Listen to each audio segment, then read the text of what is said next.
Adding suppliers as a contact into the system so you can assign product information to that supplier.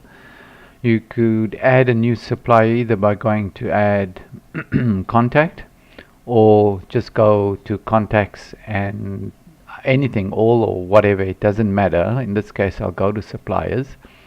So I could add a new contact using add contact here for a supplier, or I could go here and go and add a contact there. It's the same thing. So if I click on add contact, it'll come up here with a blank screen for a new contact.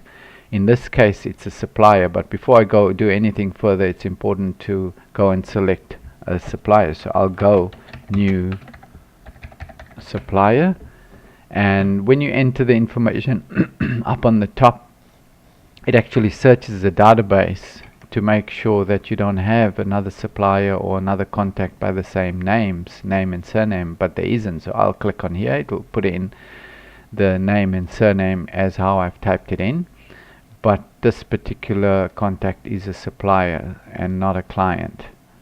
So I'm going to leave that, it's active.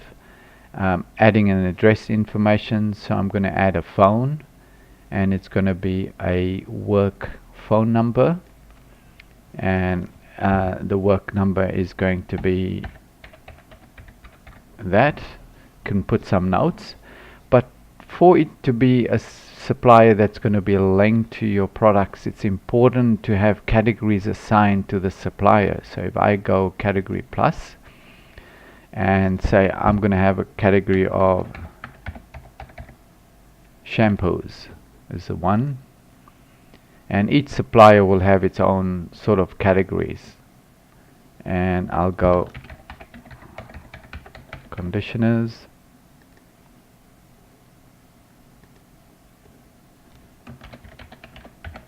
treatments, etc.